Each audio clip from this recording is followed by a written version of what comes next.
Kabanata 1, ang pagkawasak ng Jerusalem. Kapansin-pansin ang pandarayang nanguna sa Kristiyanong Iglesia, ang labanan ng kabutihan at ng kasamaan, ng tama at mali, ng katotohanan at kasinungalingan ay naabot ang ganitong kataasan sa ating kapanahunan. Ang malaking tunggalian sa pagitan ni Hesukristo, ang anak ng Diyos, at ni Satanas, ang prinsipe ng kadiliman, ay malapit nang maabot ang kawakasan. Ngunit ang malaking tunggalian ay hindi na bago. Ito ay nagsisimula na sa loob ng maraming daang taon. Sa katunayan, ang Kristiyanong Iglesia ay nagsimula sa kalagitnaan ng tunggalian at nagpatuloy mula noong una sa parehong kalagayan. Upang matukoy ang mga mangyayari sa hinaharap, kailangan nating tandaan na ang kasaysayan ay inuulit ang sarili nito. At sa kadahilan ng ito, babalikan natin ang nakalipas na 2,000 taon sa lugar ng kapanganakan ng Kristyanismo, ang templo ng mga Hudyo. Nang si Kristo sa huling pagkakataon ay lisanin ang hukuman nito. Ang inaasam ng bawat bansa ay dumating sa kanyang templo nang ang lalaki ng Nazaret, si Hesukristo, ay nagturo at nagpagaling sa mga sagradong hukuman nito. Ngunit tinanggihan ng Israel ang dakilang kaloob na ito. At nang lisanin na mapagpakumbabang gurong ito ang pintuang bayan nito, ang kaluwalhatian nito ay umalis na magpakailanman at ang mga sinabi ng tagapagligtas ay nangatupad. Ang iyong tahanan ay iiwan sa iyong giba-giba. Tunay sa kanyang mga salita, sa loob ng 40 taon, ang templo ng mga Hudyo ay mawawasak at hindi na mabubuong muli. Ngunit ang hula ng tagapagligtas tungkol sa pagdalaw ng pagkawasak sa Jerusalem ay nagkaroon ng isa pang katuparan, kung saan ang matinding pagkawasak na iyon ay isang malabong anino lamang. Sa kapalaran ng piniling lungsod ay makikita natin ang wakas ng isang sanglibutang tumanggi sa kawaan ng Diyos at niyapakan ang kanyang kautusan.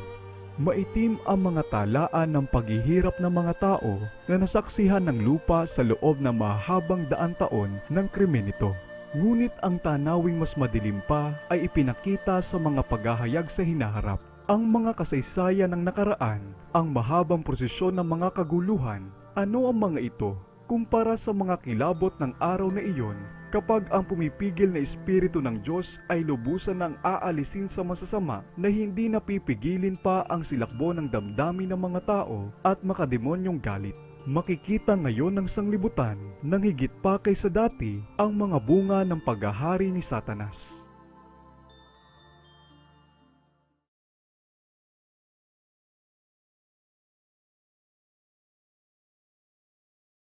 Kabanata 1, ang pagkawasak ng Jerusalem. Kung sa araw na ito ay alam mo sana ang mga bagay na tungo sa kapayapaan, subalit ngayon nakubli ito sa iyong mga mata, sapagkat darating sa iyo ang mga araw na ang mga kaaway mo ay magtatayo ng muog sa palibot mo at papaligiran ka, at gigipitin ka sa bawat panig. At ibabagsak ka sa lupa, ikaw at ang iyong mga anak na nasa iyo, sa iyo hindi sila mag-iiwan ng bato sa ibabaw ng kapabato, sapagkat hindi mo kinilala ang panahon ng pagdalaw sa iyo. Lucas 19:42-44.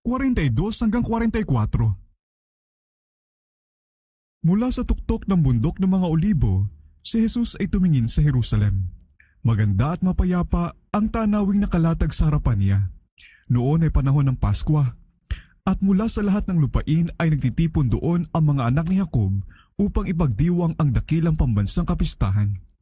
Sa gitna ng mga halamanan at mga ubasan at mga luntiang palusong na nakakalata ng mga tolda ng mga manglalakbay, ay naroon ang mga nahahagdan ng burol, ang mga mararangal na palasyo, ang mga malalakit matitibay na muog ng kabisera ng Israel.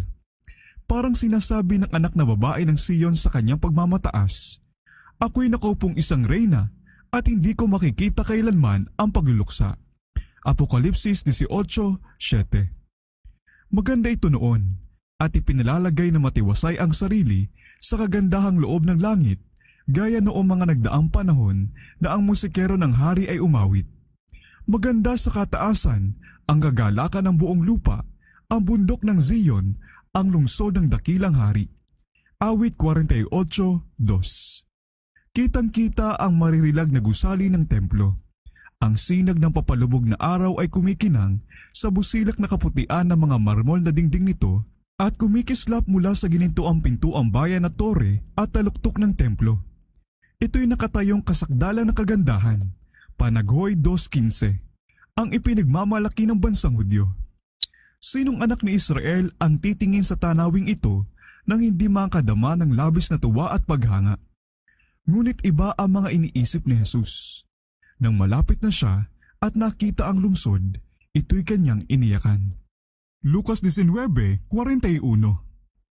Sa gitna ng pangkalat ng kagalakan ng matagumpay na pagpasok sa lungsod, habang ang mga sanga ng palma ay winawagayway, habang ginigising ng masasayang husana ang alingawngaw ng mga burol at ipinapahayag ng libu-libong tinig na siya'y hari, ang manunubos ng sanglibutan ay nalipos ng isang biglaan at mahiwagang kalungkutan.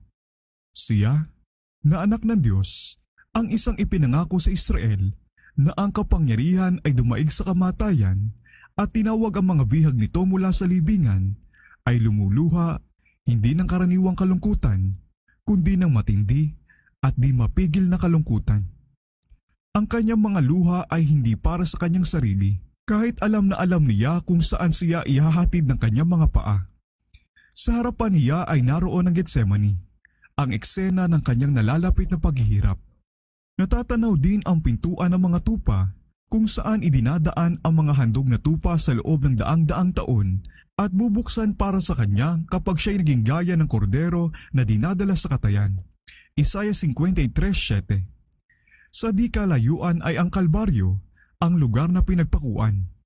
Ang landas nito na malapit ng tahakin ni Kristo ay malulukuban ng lagim ng malaking kadiliman habang kanyang inaalay ang kaluluwa niya para sa kasalanan.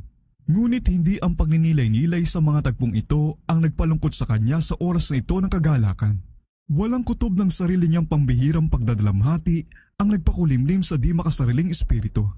Siya'y umiyak para sa libu-libong tiyak na mamamatay sa Jerusalem dahil sa pagkabulag at kawalang pagsisisi ng mga ipinarito niya upang pagpalain at iligtas.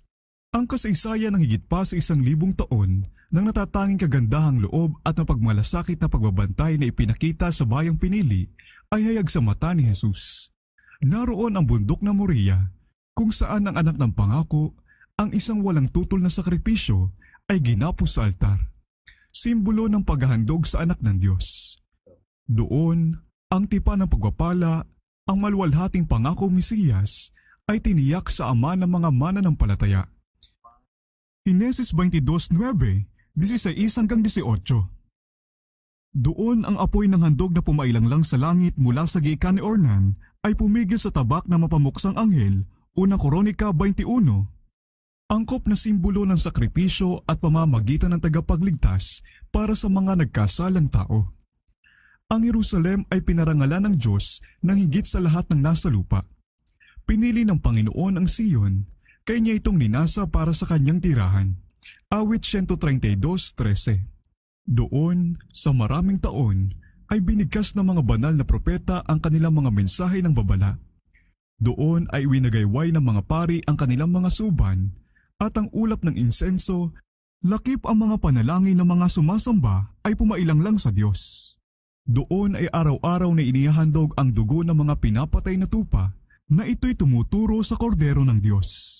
Doon ay inihayag ni Jehova ang kanyang presensya sa ulap ng kalwalhatian sa ibabaw ng luklukan ng awa. Doon nakapatong ang paa ng mahiwagang hagdan na nag-uugnay sa lupa at langit.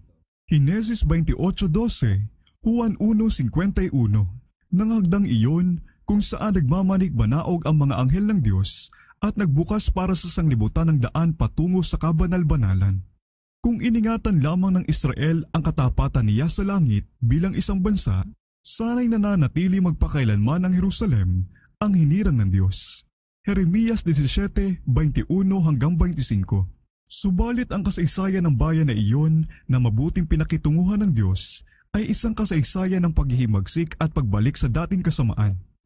Kanilang nilabanan ang biyaya ng langit, inabuso ang kanilang karapatan at winalang halaga ang kanilang mga pagkakataon.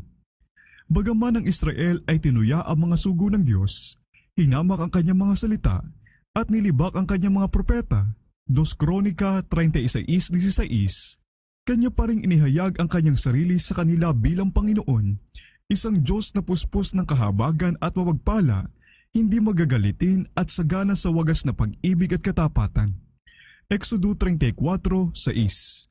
Sa kabila ng paulit-ulit na pagtakwil sa kanya, ang kahabagan niya ay nagpatuloy sa pagsusumamo nito. Taglay ang higit pa sa naaawang pag-ibig ng isang ama para sa anak na nasa pangangalaga niya. Ang Diyos ay paulit-ulit na nagsugo sa kanila sa pamamagitan ng kanyang mga sugo, sapagkat siya may habag sa kanyang bayan at sa kanyang tahanang dako. 2 Kronika 36:15. Nang ang pagsansala, pamamanhik at pagsaway ay nabigo, isinugo niya sa kanila ang pinakamagandang kaloob ng langit. Hindi lang iyon, kundi ibinuhos pa niya ang buong langit sa isang kaloob na iyon. Ang anak ng Diyos mismo ang isinugo upang makiusap sa di nagsisising lungsod. Si Kristo ang siyang naglabas sa Israel bilang isang mabuting puno ng ubas mula sa Ehipto. Awit 88. Ang kanyang sariling kamay ang nagpalaya sa mga bansang pagano sa harapan nito. Itinanim niya ito sa matabang burol. Ang kanyang mapagmalasakit na pagbabantay ay pumalibot dito. Isinugo niya ang kanyang mga lingkod upang alagaan ito. Ano pa ang magagawa ko sa aking ubasan na hindi ko nagawa? Bulalas niya. Bagaman ang kanyang hinintay na magbunga ng mga ubas, ito ay nagbunga ng ligaw na ubas. Isaiah 5:1-4. Gayon may taglay ang nasasabik pa ring pag-asang ito'y magbubunga. Personal niyang pinuntahan ang kanyang ubasan, baka sakaling ito'y mailigtas pa mula sa pagkawasak. Binungkal niya ang palibot ng kanyang ubasan. Kanya itong pinutulan at pinagyaman. Hindi siya napagod sa kanyang pagsisikap na iligtas ang ubasang ito na sarili niyang tanim. Sa loob ng 3 taon, ang Panginoon ng liwanag at kaluwalhatian ay nakisalamuha sa kanyang bayan. Naglibot siya na gumagawa ng mabuti at nagpapagaling ng lahat ng mga pinahihirapan ng dyablo. Gawa 10:38, na pinapagaling ang mga bagbag na puso, pinalalaya ang mga bihag, ibinabalik ang paningin sa mga bulag, ang mga pilay ay pinalalakad, at ang mga bingi ay muling nakakarinig. Nililinis ang mga kitungin at ipinangangaral sa mga dukha ang mabuting balita. Lucas 4:18, Mateo 11:5. Sa lahat ng uri ng tao ay pare-parehong sinabi ang mabiyayang paanyaya. Lumapit kayo sa akin, kayong lahat ng nanlulupaypay at lubhang nabibigatan, at kayo'y bibigyan ko ng kapahingahan. Mateo 11:28. Bagaman ginantihan ng masama ang kabutihan at galit ang kanyang pag-ibig, awit 109:5, matatag niyang ipinagpatuloy ang kanyang misyon ng kahabagan. Hindi niya kailanman itinaboy yung mga naghahanap sa kanyang biyaya. Bagaman isang taong walang tahanan at palibot-libot, paninisi at kasalatan ang pang-araw-araw na kapalaran, siya'y nabuhay upang paglingkuran ang mga pangailangan at pagaanin ang kapigatian ng mga tao upang makiusap sa kanila na tanggapin ang kaloob na buhay.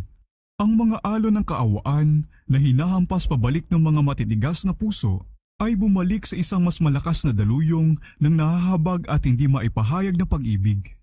Subalit ang Israel ay tumalikod sa pinakamatalik na kaibigan at tanging tagatulong nito. Ang mga pakiusap ng kanyang pag-ibig ay hinamak, ang kanyang mga payo ay tinanggihan, ang kanyang mga babala ay tinuya.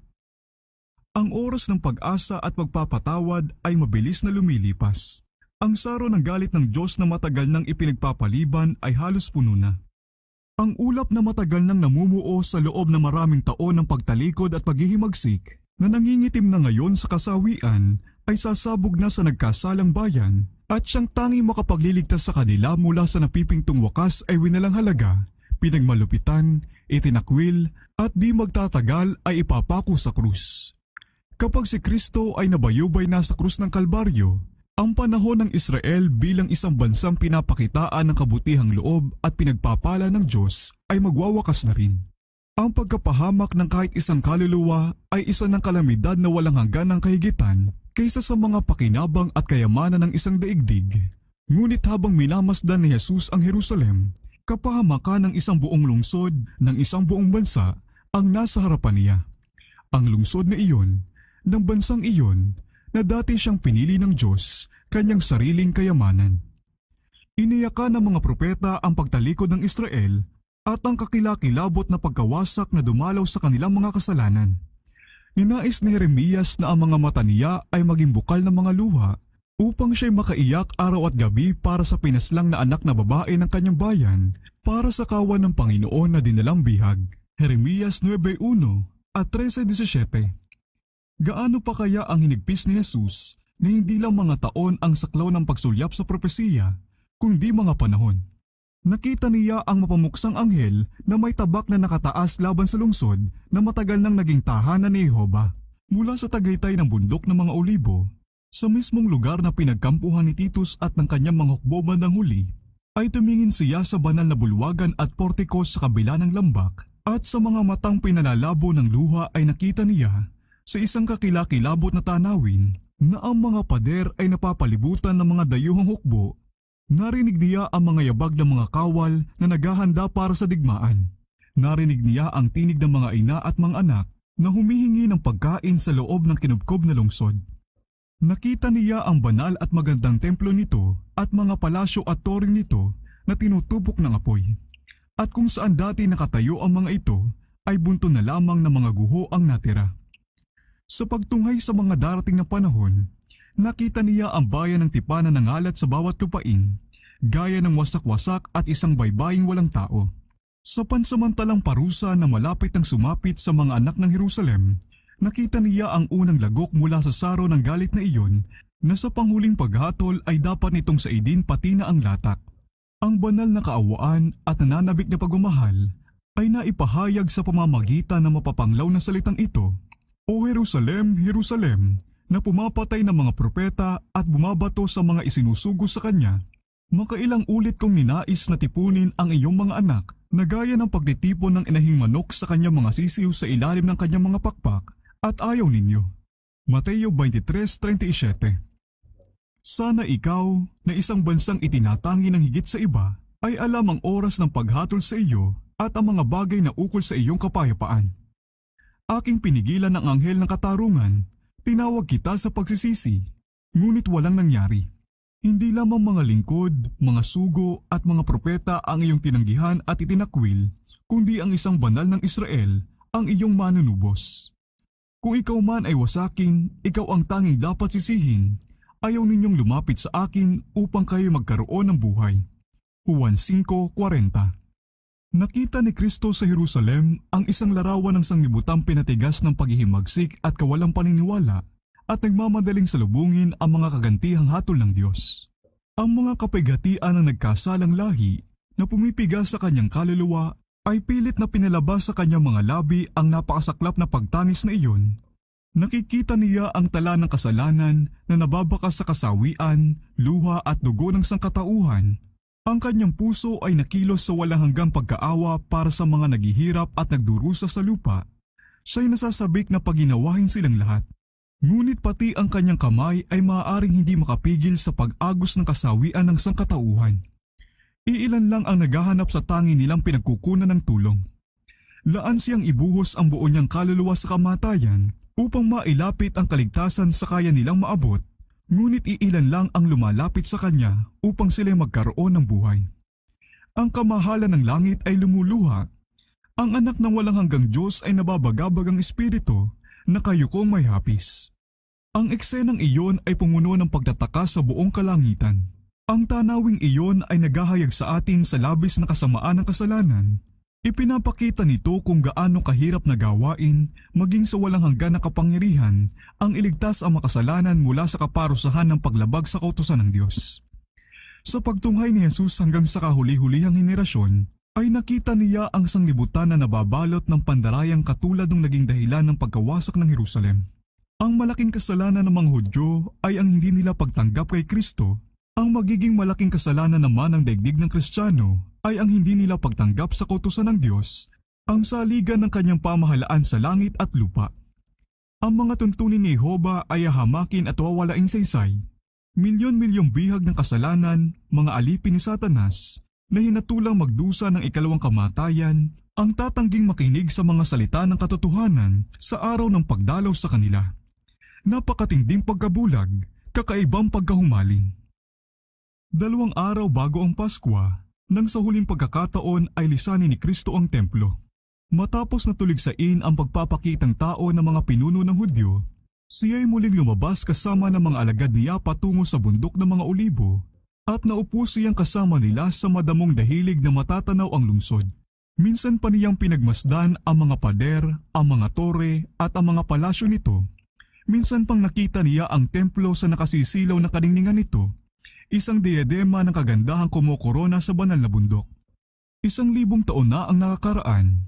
Labis na pinuri ng mga awit ang kagandahang loob ng Diyos sa Israel dahil sa ginawa niyang tahanan ang banal na templo nito. Natatag sa Salem ang kanyang tahanan, sa Sion ang kanyang dakong tirahan. Awit 66:2. Ang lipi ni Huda ang kanyang pinili, ang bundok ng Sion na kanyang minamahal. Itinayo niya ang kanyang sanktuaryo na gaya ng mga kataasan. Awit 68:68-69. Ang unang templo ay itinayo noong pinakamasaganang panahon sa kasaysayan ng Israel. Malalaking panustos na kayamanan para sa layuning ito ang inipon ni Haring David at ang mga plano para sa pagtatayo nito ay ginawa sa pamamagitan ng inspirasyon ng Diyos. Una Kronika 28:12-19. Si Solomon na pinakamatalino sa mga hari ng Israel ang tumapos sa gawain. Ang templong ito ang pinakamarilag na gusali na nakita ng sanglibutan. Pero ipinahayag ng Panginoon sa pamamagitan ni Propeta Hagay tungkol sa ikalawang templo, ang susunod na kaluwalhatian ng bahay na ito ay magiging higit na dakila kaysa dati. Hagay 2:9. Aking uugain ang lahat ng mga bansa upang ang kayamanan ng lahat ng bansa ay dumating at aking pupunuin ang bahay na ito ng kaluwalhatian, sabi ng Panginoon ng mga hukbo. Hagay 2:7. Pagkatapos ng wasakin ni Nebukadnesar ang templo, ito'y muling itinayo ng bayang bumalik sa giba-giba at halos pinabayaan ng bansa mula sa isang buong buhay na pagkabihag, mga 500 taon bago ang kapanganakan ni Kristo. Noon ay meron sa kanilang matatanda na nakakita sa kaluwalhatian ng templo ni Solomon at umiyak nang maitayo ang bagong gusali na marahil ay napakapangit kumpara sa dati. Ang damdamin na naghari ay mahusay na inilarawan ng propeta. Sino ang naiwan sa inyo na nakakita sa bahay na ito sa kanyang dating kaluwalhatian? Ano ito ngayon sa tingin ninyo?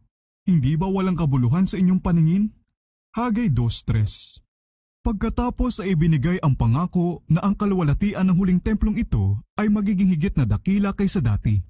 Ngunit hindi napantayan ng ikalawang templo ang unang kadakilaan nito, ni pinabanal man ng mga nakikitang palatandaan ng presensya ng Diyos na nakita sa unang templo. Walang kapahayagan ng pambihirang kapangyarihan na tanda ng pagkakatalaga nito. Walang ulap ng kaluwalhatian ang nakitang pumuno sa bagong tayo na sanktuaryo. Walang bumabang apoy mula sa langit upang sunugin ang handog sa dambana nito. Ang Shekinah ay hindi natumahan sa pagitan ng mga kerubin sa kabanal-banalang dako. Ang kaban, ang luklukan ng awa, at ang mga tapyas ng patotoo ay hindi na nakita doon. Wala nang tinig na maririnig mula sa langit upang ipaalam sa nagtatanong na pari ang kalooban ni Jehovah. Sa loob ng daang-daang taon, ang mga Hudyo ay walang saysay na nagsikap upang ipakita kung saan natupad ang pangako ng Diyos na ibinigay ni Hagay. Ngunit binulag ng pagmamataas at di paniniwala ang kanilang mga isipan sa tunay na kahulugan ng mga salita ng propeta. Ang pangalawang templo ay hindi pinarangalan ng ulap ng kaluwalhatian ni Jehovah, kundi ng buhay na pakikisama ng isang tinatahanan ng buong kapuspusan ng kadyusan, na Diyos mismo na nahayag sa laman. Ang kayamanan ng lahat ng mga bansa ay tunay na dumating sa kanyang templo nang ang lalaki ng Nazaret ay nagturo at nagpagaling sa mga banal na bulwagan nito. Sa presensya ni Kristo at tanging dito lang, nahigitan ng pangalawang templo sa kaluwalhatian ang unang templo. Subalit inalis ng Israel mula dito ang inihandog na kaloob ng langit. Nang ang mapapakumbabang guro ng araw na iyon ay lumabas sa ginintuang pinto ang bayan nito, ang kaluwalhatian ay umalis na magpakailanman mula sa templo. Natupad ang mga sinabi ng tagapagligtas, "Masdan ninyo, ang inyong bahay ay iniiwan sa inyong wasak." Mateo 23:38. Ang mga alagad ay napuno ng pagkamangha at pagtataka sa hula ni Kristo tungkol sa pagbagsak ng templo, at ninais nilang maunawaan ang lubos na kahulugan ng kanyang mga salita.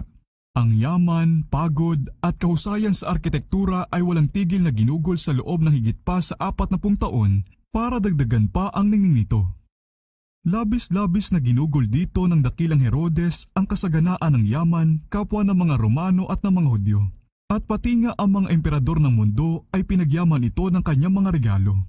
Mga malalakit mabibigat na bloke ng puting marmol na halos hindi ka panipaniwala ang sukat na ipinadadala galing sa Roma para sa layuning ito ang bumubuo sa bahagi ng kayarian nito. At sa mga ito ay tinawag ng mga alagad ang pansin ng kanilang Panginoon na sinasabi, "Guro, tingnan mo, pagkalalaking mga bato at pagkalalaking mga gusali." Marcos 13:1. Sa mga salitang ito ay sinabi ni Jesus ang taimtim at nakakagulat na tugon, "Katotohanang sinasabi ko, walang matitira ni isang bato rito na nasa ibabaw ng ibang bato na hindi ibabagsak." Mateo 24:2. Sa pagbagsak ng Jerusalem, iniugnay ng mga alagad ang mga kaganapan ng personal na pagdating ni Kristo sa makalupang kalwalhatian para kunin ang trono ng pandaigdigang imperyo, para parusahan ang walang pagsisising mga Hudyo, at para tanggalin sa bansa ang pamatok ng Roma. Sinabi ng Panginoon sa kanila na siya'y darating sa ikalawang pagkakataon. Kaya sa pagkakabanggit ng mga kahatulan sa Jerusalem, ang mga isipan nila ay bumalik sa pagdating na iyon. At samantalang sila'y nagtitipon sa paligid ng tagapagligtas sa bundok ng mga Olibo, ay itinanong nila, "Kailan mangyayari ang mga bagay nito at ano ang mga tanda ng iyong pagdating at ang katapusan ng panahon?" Mateo 24:3. Ang hinaharap ay may kahabagang ikinubli sa mga alagad.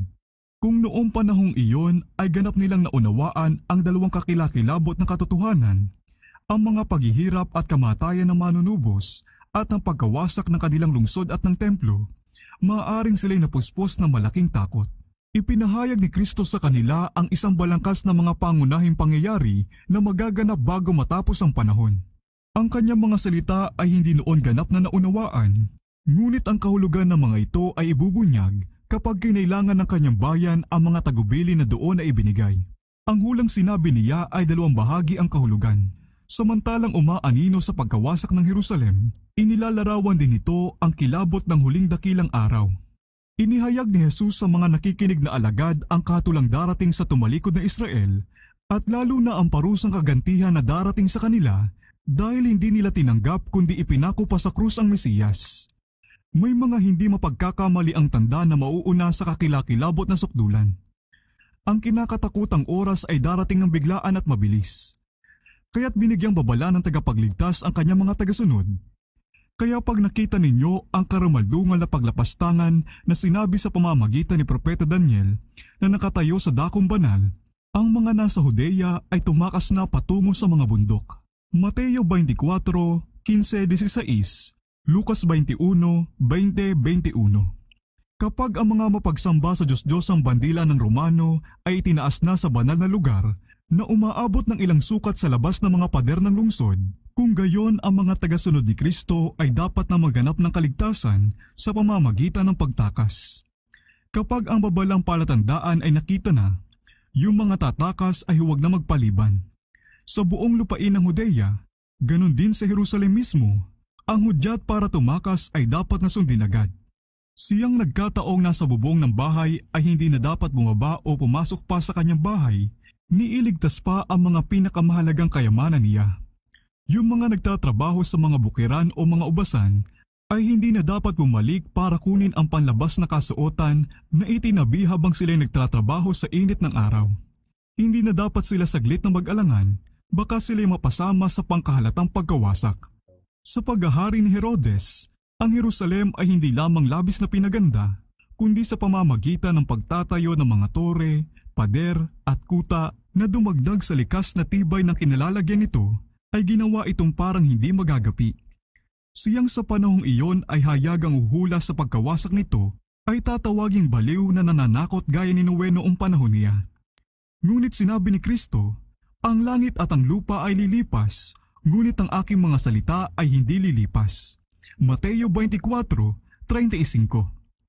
Dahil sa kanyang mga kasalanan, ang galit ay binigkas laban sa Jerusalem at ang kanyang suwail na di pagsampalataya ang tumiyak sa kanyang katapusan. Ipinahayag ng Panginoon sa pamamagitan ni Propeta Mikas, "Pakinggan ninyo ito, kayong mga pinuno ng sambahayan ni Jacob at mga pinuno ng sambahayan ni Israel, na napupuot sa katarungan at binabaluktot ang lahat ng katuwiran, na itinatayo ang Sion sa pamamagitan ng dugo at ang Jerusalem sa pamamagitan ng kamalian. Ang mga pinuno niya ay humahatol dahil sa suhol, ang mga pari niya ay nagtuturo dahil sa sahod, at ang propeta niya ay nanguhula dahil sa salapi. Gayon may sumandal sila sa Panginoon at nagsasabi, "Hindi ba ang Panginoon ay nasa gitna natin? Walang kasamaang darating sa atin." Mikas 3:9-11. Ang mga salitang ito ay inilalarawan ng eksakto ang mga tiwali at mapagmalaking naninirahan sa Jerusalem. Samantalang sinasabing mahigpit nilang iniingatan ang mga tuntunin ng kautusan ng Diyos, kanilang sinasalangsang ang lahat ng prinsipyo nito. Kinamuhian nila si Kristo dahil inihahayag ng kanyang kalinisan at kabanalan ang kanilang mga kasamaan, at kanila siyang inakusahan na siyang sanhi ng lahat ng kaguluhan na dumating sa kanila na bunga ng kanilang mga kasalanan. Bagaman alam nilang siya'y walang kasalanan, kanilang ipinahayag na ang kanyang kamatayan ay kinakailangan para sa kanilang kaligtasan bilang isang bansa. Kung siya'y ating pababayaan ng ganito, sabi ng pinunong Hudyo, ang lahat ng mga tao ay maniniwala sa kanya.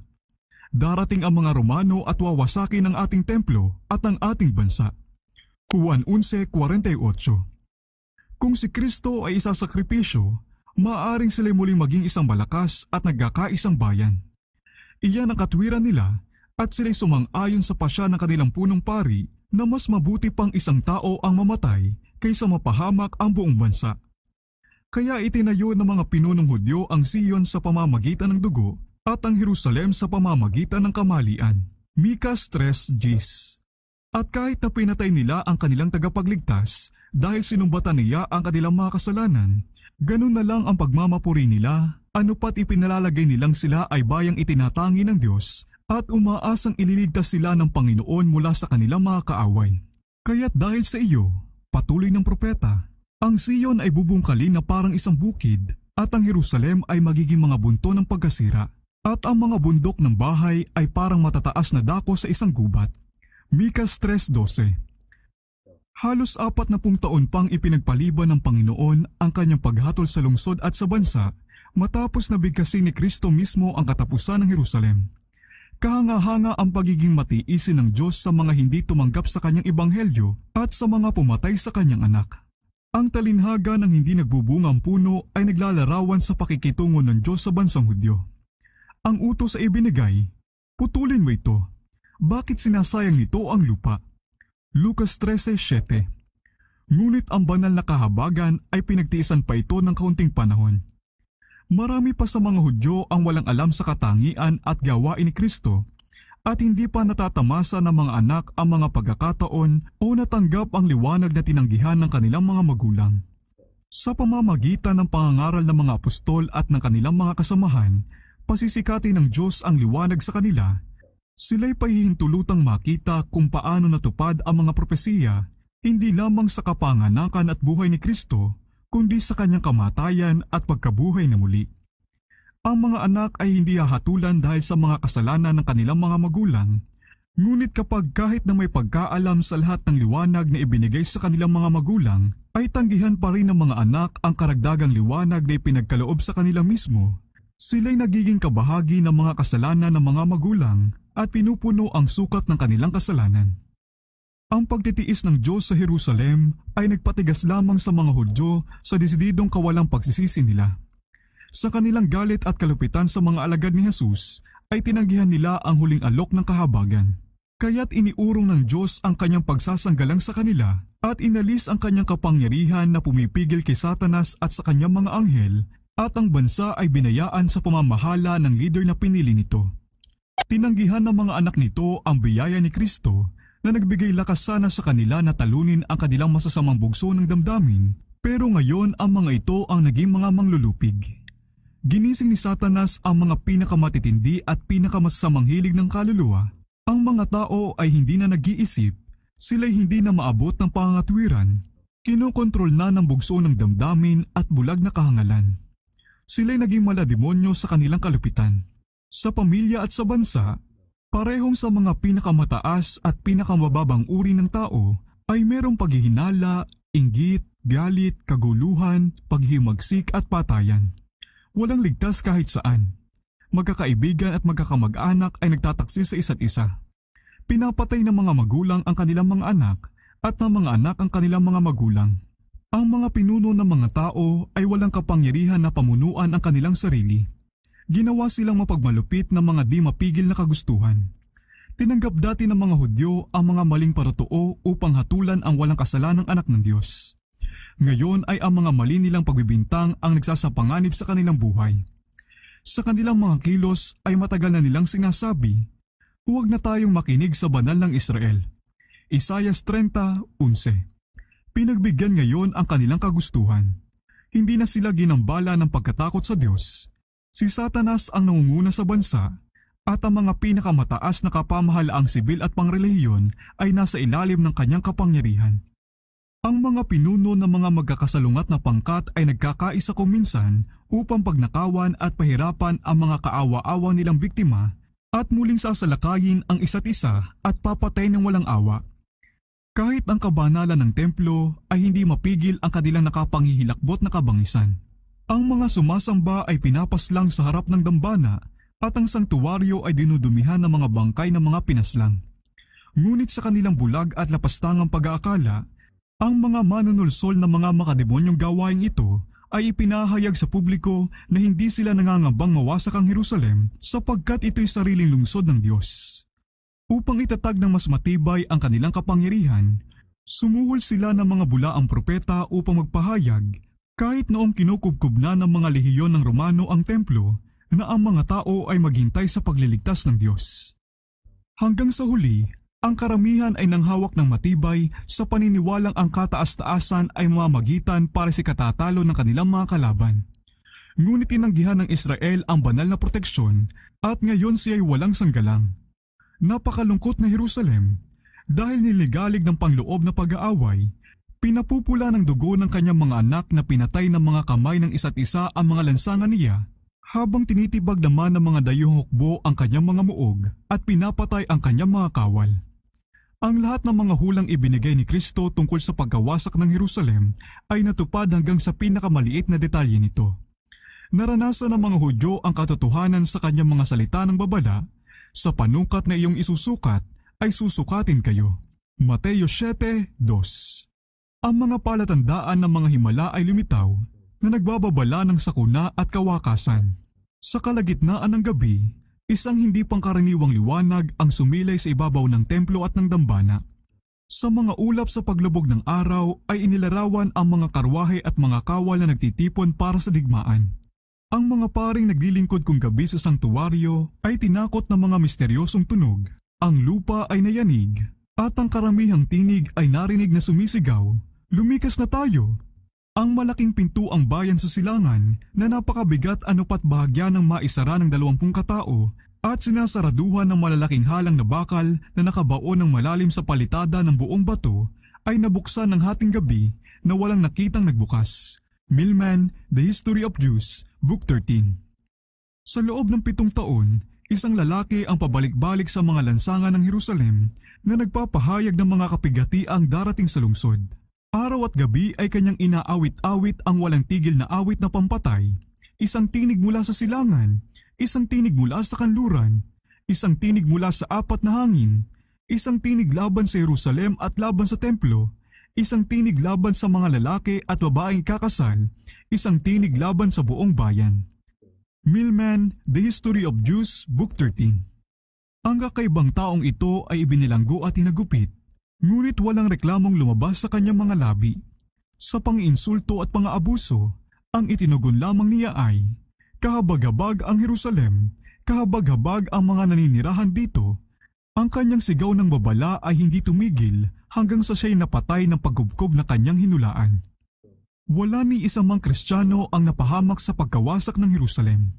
Binigyan ni Kristo ang kanyang mga alagad ng babala at lahat ng naniwala sa kanyang mga sinabi ay nag-abang sa ipinangakong palatandaan. Kapag nakita ninyong pinaligiran ng mga hukbo ang Jerusalem, sabi ni Jesus, alamin nga ninyo na ang kanyang pagkawasak ay malapit na. Kaya ang mga nasa Judea ay tumakas patungo sa mga bundok at ang mga nasa loob ng lungsod ay lumabas at ang mga nasa labas ng lupain ay huwag pumasok doon. Lucas 21, 20:21. Pagkatapos na paligiran ng mga Romano ang lungsod sa pangunguna ni Cestius, hindi inaasahang itinigil nila ang pagkubkob nang ang lahat ay parang pabor na para sa madali ang pagsalakay. Ang mga kinukubkob na nawalan na ng pag-asang manalo pa sa paglaban ay susuko na sana nang biglang iurong ng Romanong general ang kanyang puwersa ng walang malinaw na dahilan. Ngunit pinangangasiwaan na mahabaging pamamatnubay ng Diyos ang mga pangyayari para sa ikabubuti ng kanyang sariling bayan. Ang ipinangakong palatandaan ay ibinigay sa naghihintay na Kristiyano at ngayon ang pagkakataon ay inilaan sa lahat ng gustong sumunod sa babala ng tagapagligtas. Ang mga pangyayari ay sadyang pinangibabawan, anupat kahit ang mga Hudyo o mga Romano ay hindi dapat tumadlang sa pagtakas ng mga Kristiyano. Sa pag-urong ni Cestius ay hinabol ng mga Hudyo na biglang lumabas sa Jerusalem ang kanyang umaatras na hukbo at habang ang magkabilang puwersa ay lubos na nagsasagupaan, ang mga Kristiyano ay may pagkakataong lisanin ang lungsod. Sa panahong ding ito ay wala ng mga kaaway sa buong lupain na maaaring magpilit na humarang sa kanila. Sa panahon ng pagkubkob, ang mga Hudyo ay nagtitipon sa Jerusalem upang ipangilin ang kapistahan ng tabernakulo. Kaya't ang mga Kristiyano sa buong lupain ay nakatakas ng walang gumagambala. Nakatakas sila ng walang abala papunta sa isang ligtas na lugar, sa lungsod ng Pela, sa lupain ng Perea, sa kabila ng Jordan. Ang puwersa ng mga Hudyo habang humahabol kay Cestius at sa kanyang mga kawal ay sumalakay sa likuran nila na may kabagsikang nagbabanta sa kanila ng lubos na pagkalipol. May malaking kahirapan pa bago nagtagumpay sa kanilang pag-atras ang mga Romano. Ang mga Hudyo ay umalis na halos walang nabawas at bumalik sa Jerusalem na may pagtatagumpay, dala ang kanilang mga samsam. Ngunit ang parang tagumpay na ito ay dala lamang sa kanila ng kasamaan. Ito'y nagpasigla sa kanila ng espiritu na matigas na pagsalungat sa Romano na mabilis na nagdala ng hindi masambit na kasawian sa winakasang lungsod. Kakilakilabot ang mga kalamidad na sumapit sa Jerusalem nang ang pangubkob ay sinimulan uli ni Titus. Ang lungsod ay pinalibutan ng panahon ng Pasko habang milyon-milyong Hudyo ang nagkakatipon-tipon sa loob ng mga pader nito. Ang imbak nilang pagkain na kung maingat sanang inalagaan ay maaaring makatustos sa loob ng maraming taon sa mga naninirahan dito ay nalipol kamakailan lang dahil sa inggit at paghihiganti ng mga magkakalabang pangkat at ngayon ang lahat ng lagim ng pagkagutom ay nararanasan. Ang isang takal ng trigo ay pinagbibili sa napakataas na halaga. Napakatindi ng hapdi ng gutom, anupat nginangat-ngat na ng mga tao ang mga balat ng kanilang mga sinturon at sandalyas at pantakip sa kanilang mga panangga.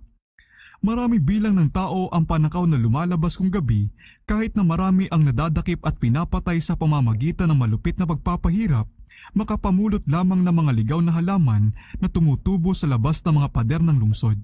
At kadalasan, yung mga nakakabalik na matiwasay ay pinagnanakawan pa ng kung anong napulot nila sa gitna ng napakalaking panganib. Ang mga pinakadi makataong pagpapahirap ay pinaparusa ng mga nasa kapangyarihan upang kuning sa pilitan mula sa nangangailangang mga tao ang huling katiting ng mga panustos na maaaring itinatago nila.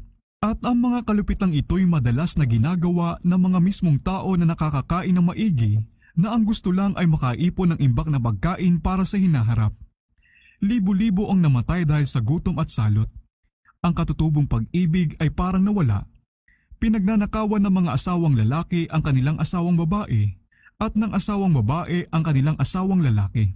Ang mga anak ay makikitang inaagaw ang pagkain mula sa bibig ng kanilang matatanda na magulang. Ang tanong ng propeta na, malilimutan ba ng babae ang kanyang batang pasusuhin?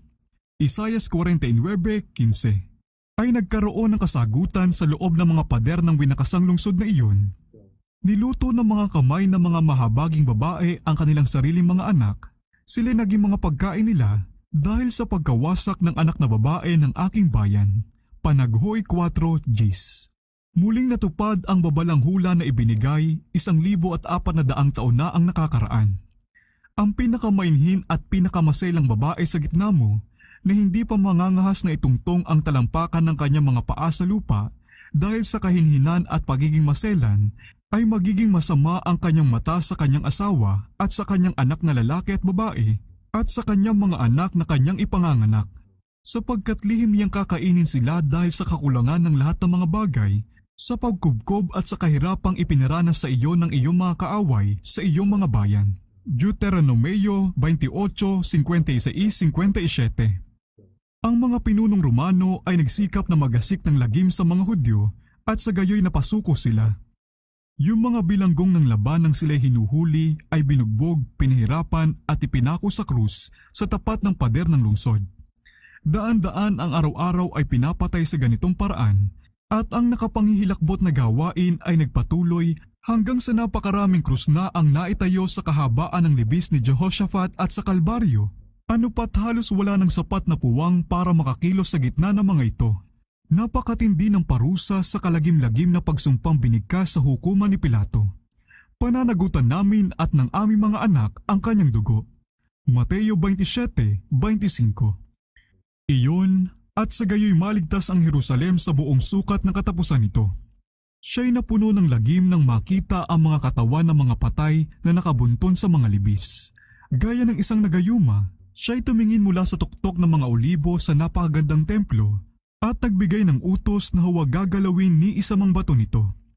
Bago tang kainkunin ang muog na ito, siya'y taimtim na nakiusap sa mga pinuno ng Hudyo na huwag siyang piliting dungisan ng dugo ang banal na lugar. Kung sila'y lalabas at makikipaglaban sa alinmang ibang lugar, walang sino mang Romano ang lalabag sa kabanalan ng templo.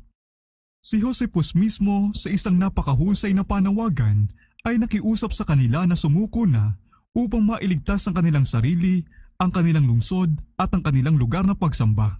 Ngunit ang kanyang mga salita ay sinagot ng malulupit na pagtutungayaw. Ang mga sibat ay inihagis sa kanya, ang huling taong tagapamagitan nila, habang siya'y nakatayo na nakikiusap sa kanila. Tinanggihan na rin dati ng mga Hudyo ang mga pakiusap ng anak ng Diyos, at ngayon ang pangangatwiran at pakikiusap ay ginawa lamang silang mas desididong lumaban hanggang sa huli. Walang kabuluhan ang mga pagsisikap ni Titus na iligtas ang templo. May isang mas dakila kaysa sa kanya ang nagpahayag na walang isang bato ang matitira sa ibabaw ng isa. Ang bulag na katigasan ng ulo ng mga pinunong Hudyo at ang mga nakakarimarim na krimeng isinasagawa sa loob ng kinukubkob na lungsod ay pumukaw sa takot at galit ng mga Romano. At sa wakas ay ipinasya ni Titus na kunin ang templo sa pamamagitan ng dahas. Gayunman, kanyang ipinasya na hanggat maaari ay mailigtas pa rin ito sa pagkawasak. Ngunit ang kanyang mga utos ay di pinansin. Nang siya'y bumalik sa kanyang tolda kinagabihan, sinalakay ng mga Hudyong biglang lumabas mula sa templo ang mga kawal sa labas. Sa paglalaban, isang kahoy na may apoy ang naihagis ng isang kawal sa loob ng isang siwang sa portiko at kaagad na nagliyab ang mga silid na nababalutan ng kahoy na sedro sa paligid ng banal na bahay. Si Titus ay nagmamadaling pumunta doon, kasunod ang kanyang mga general at hukbo at ipinag-utos sa mga kawal na patayin ang apoy. Ang kanyang mga salita ay hindi pinakinggan. Sa kanilang galit, ang mga sundalo ay naghagis ng mga dupong sa mga silid na katabi ng templo at gamit ang kanilang mga tabak ay pinagpapatay ang maraming bilang ng mga nagtatago doon. Ang dugo ay umagos na gaya ng tubig pababa sa baitang ng templo. Libo-libo mga Hudyo ang namatay. Sa ibabaw ng ugong ng digmaan, ang mga tinig ay narinig na sumisigaw, "Itshabud!" Ang kalwalhatian ay umalis. Nasumpungan ni Titus na imposibleng sawatain ang galit ng mga sundalo. Siya'y pumasok kasama ng kanyang mga opisyal at siniyasat ang loob ng banal na gusali. Ang karingalan ay pumuno sa kanila ng paghanga. At habang ang apoy ay hindi pa pumapasok sa banal na dako, siya'y gumawa ng huling pagsisikap upang iligtas ito at sa paglabas ay muling hinikayat ang mga sundalo na pigilin ang lumalaking sunog. Sinikap ng senturyong si Liberalis na ipilit ang pagsunod sa pamamagitan ng kanyang tungkod ng katungkulan. Subalit maging ang paggalang sa emperador ay nawala dahil sa matinding galit ng mga Hudyo, sa masiding kaguluhan ng digmaan at sa walang kabusugang pag-asam na makapangloob. Nakita ng mga kawal na ang lahat ng nasa palibot nila ay kumikinang sa ginto, nakakasilaw na kumikislap sa matinding liwanag ng apoy, inakala nilang may di masukat na kayamanan na nakaimbak sa sangtuwaryo. Hindi napansin ng isang kawal na naisuksok pala niya ang isang nagniningas na sulo sa pagitan ng mga bisagra ng pintuan. Ang buong gusali ay naglagablab sa isang saglit lang. Ang nakakabulag na usok at apoy ay sapilitang nagpaurong sa mga opisyal at ang marangal na gusali ay binayaan sa kapalaran nito. Yun ay isang nakapanglulumong panoorin para sa mga Romano. Ano pa kaya ito para sa mga Hudyo? Ang buong taluktok ng burol na katutunghayan sa lungsod ay nagliyab na parang isang bulkan.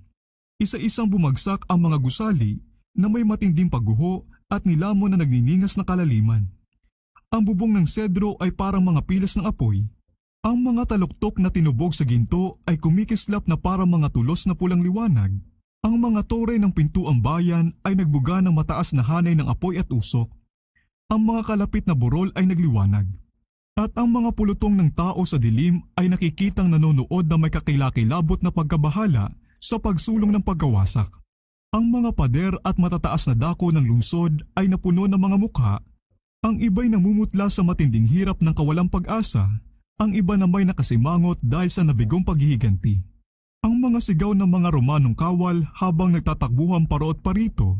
Ang mga palahaw ng mga naghihimagsik na nasusunog sa apoy ay nakihalo sa dagundong ng sunog at sa parang kulog ng kalabog ng mga nagbabagsakang kahoy. Ang alingawngaw ng mga bundok ay sumasagot o ibinabalik sa papawirin ang tili ng mga tao. Lahat palibot sa pader ay umaalingawngaw ang mga hiyaw at mga pagtanghoy. Ang mga taong malapit ng mamatay dahil sa gutom ay inipon ang natitira nilang lakas upang sumigaw ng pagdadalamhati at ng lagim. Ang patayan sa loob ay mas nakakatakot kaysa napapanood sa labas.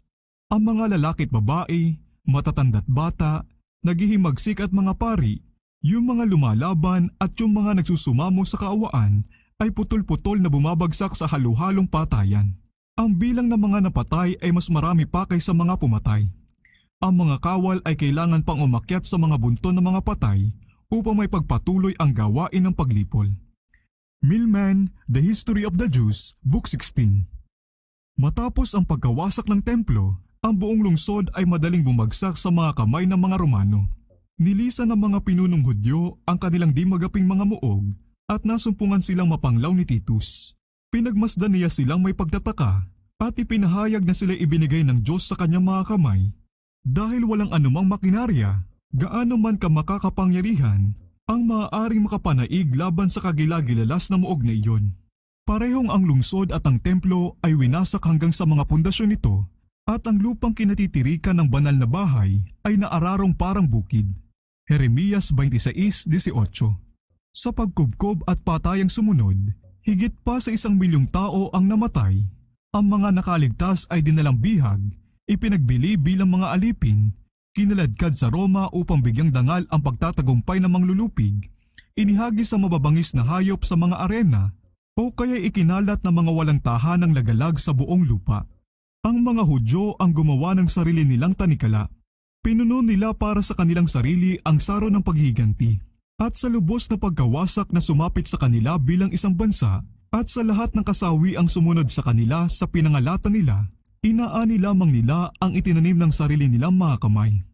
Sabi ng propeta, "Sa iyong ikapapahamak, O Israel, sapagkat ikaw ay nabuwal dahil sa iyong kasamaan." Hoseas 13:9 at 14:1.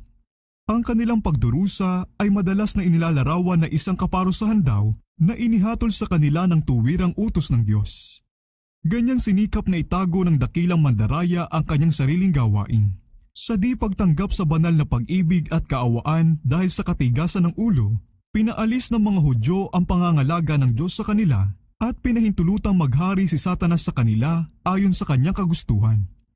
Ang mga kalagim-lagim na kalupitang naganap sa pagkawasak ng Jerusalem ay pagpapakita sa mapaghiganting kapangyarihan ni Satanas doon sa mga nagpapasakop sa kanyang pamamahala.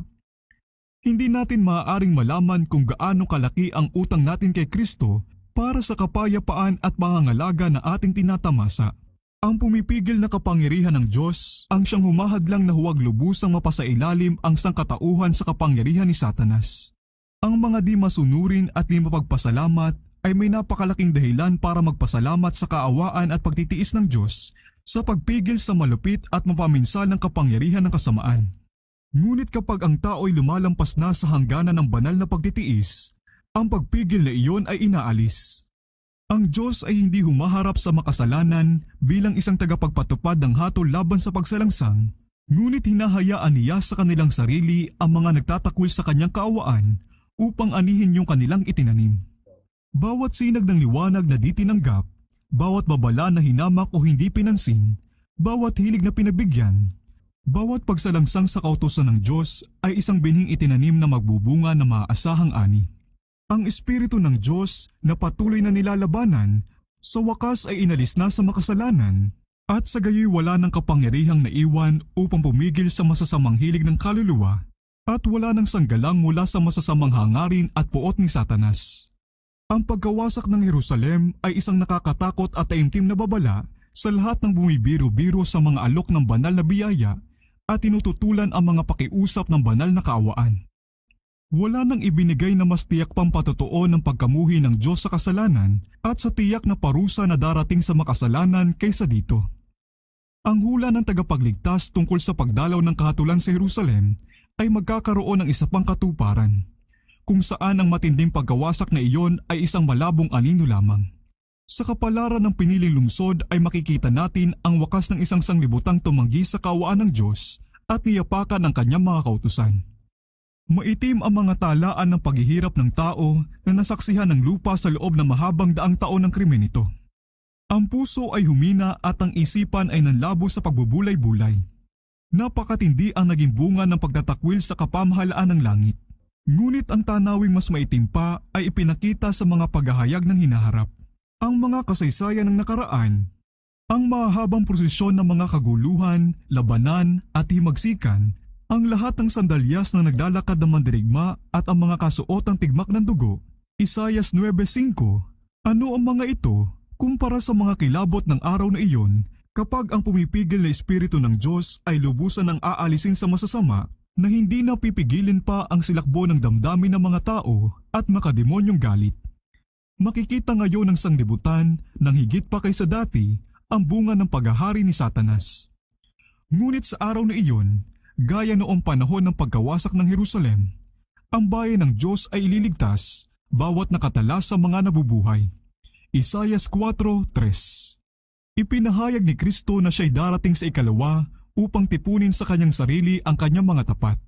At tatangis ang lahat ng mga lipi sa lupa at makikita nila ang anak ng tao na dumarating na nasa mga ulap ng langit na may kapangyarihan at dakilang kaluwalhatian. Isusugo niya ang kanyang mga anghel na may malakas na tunog ng trumpeta at kanilang titipunin ang kanyang mga hinirang mula sa apat na hangin mula sa isang dulo ng langit hanggang sa kabila. Mateo 24:30-31. At pagkatapos, silang hindi sumunod sa ebanghelyo ay pupuksain ang hininga ng kanyang bibig at lilipulin sa pamamagitan ng pagkahayag ng kanyang pagdating. 2 Tesalonica 2:8. Gaya ng Israel noong una, winawasak ng mga masasama ang kanilang sarili. Sila'y bumabagsak dahilan sa kanilang kasamaan. Sa pamamagitan ng makasalanang buhay, inilagay nila ang kanilang sarili na lubhang di kaayon ng Diyos. Ang kanilang mga likas ay naging napakababa dahil sa kasamaan. Anupat sa kanila, ang pagpapahayag ng kanyang kaluwalhatian ay isang tumutupok na apoy. Mag-ingat ang mga tao na baka baliwalain nila ang aral na inihahatid sa kanila ng mga sinasabi ni Kristo. Kung paanong binigyan niyang babala ang kanyang mga alagad tungkol sa pagkawasak ng Jerusalem, na binibigyan sila ng tanda ng paparating na kapinsalaan upang magawa nila ang kanilang pagtakas. Gayon niya binalaan ang sanglibutan tungkol sa araw ng panghuling pagkawasak at binigyan sila ng mga palatandaan ng pagdating nito upang ang lahat ng may gusto ay makatakas sa galit na darating. Ipinahayag ni Jesus, magkakaroon ng mga tanda sa araw at buwan at mga bituin at sa lupa'y magkakaroon ng kahirapan sa mga bansa. Lucas 21:25, Mateo 24:29, Marcos 13:24-26, Apokalipsis 6:12-17. Yung mga nakakakita sa mga tagapagbalitang ito ng kanyang pagdating ay dapat alam ninyong siya'y malapit na, nasa mga pintuan na. Mateo 24:33. Kaya't maging handa kayo. Marcos 13:35. Ang kanyang sabi bilang paalala. Silang nakikinig sa babala ay hindi babayaan sa kadiliman, hindi babayaan na madatnan sila ng araw na iyon nang walang kamalay-malay. Ngunit sa kanila na hindi maghahanda, ang araw ng Panginoon ay darating na gaya ng magnanakaw sa gabi. 1 Tesalonica 5:2-5. Ang sanglibutan ngayon ay hindi handang maniwala sa pabalita para sa panahong ito, gaya ng mga Hudyo na hindi rin handang tumanggap sa babala ng tagapagligtas tungkol sa Jerusalem. Kailanman ito dumating, ang araw ng Diyos ay darating ng di nalalaman ng mga makasalanan. Kapag ang buhay ay nagpapatuloy sa di nababagong pag-ikot nito, kapag ang mga tao ay gumun sa kalayawan, sa negosyo, sa kalakal, sa paghahanap ng pera, kapag pinupuri ng mga leader ng relihiyon ang pagsulong at kaalaman ng sanglibutan, at ang mga tao ay pinaghehele sa huwad ng katiwasayan, kung gayon, kung paanong ang magnanakaw sa hating gabi ay palihim na pumapasok sa loob ng walang bantay na bahay, ganon din darating ang biglaang pagkawasak sa mga pabaya at makasalanan at walang makakatakas. 1 Tesalonica 5:3